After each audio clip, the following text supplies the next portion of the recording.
It is June 1942, the height of the war raging across the deserts of North Africa.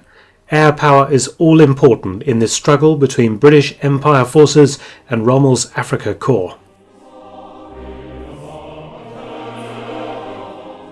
Flight Sergeant Dennis Copping, 24, from Southend-on-Sea in Essex, flies Curtiss P-40 Kittyhawk fighter bombers for the RAF's 260 Squadron based in northern Egypt.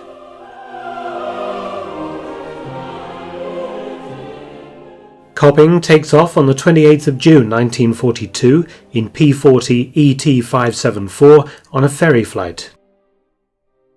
His task is to deliver the aircraft to another Egyptian base for undercarriage repair and possibly to repair flak damage to the fuselage. Copping would have to fly the aircraft with the undercarriage fully extended due to earlier damage that was going to be repaired.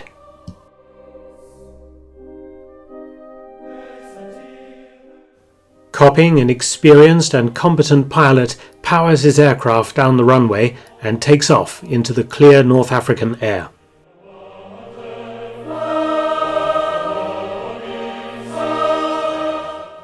But something goes disastrously wrong, and he and his aircraft are never seen again.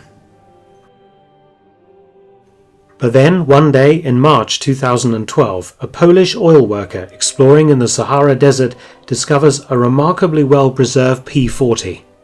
It is sat in the desert 400 miles from the nearest civilization. It is ET-574, missing for an astounding 70 years. There was no sign of Flight Sergeant Copping. But all the evidence pointed to him having survived the crash. The aircraft's nose was pointing into the prevailing winds and had been sandblasted clean of paint over 70 years. The propeller and nose cone had been torn off the aircraft when he had made a wheels-down landing, the undercarriage collapsing. There was also evidence of shrapnel damage from flak. This damage has never been fully explained. Over 7 decades in the desert, the wind had destroyed the fabric covering the tail sections.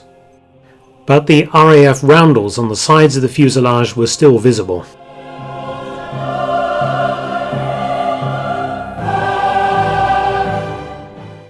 The aircraft's guns were still fully loaded.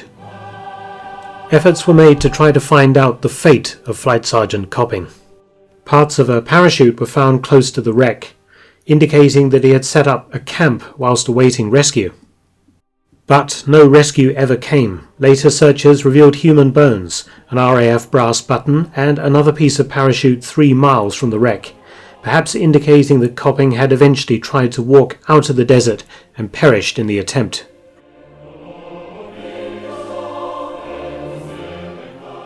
Today, ET-574 sits outside the War Museum in El Alamein, Egypt, after a deal to bring her to Britain fell through.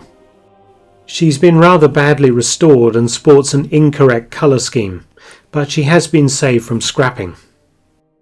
As for Flight Sergeant Copping, identifying his remains have proved difficult. He is still in the desert, somewhere near the crash site.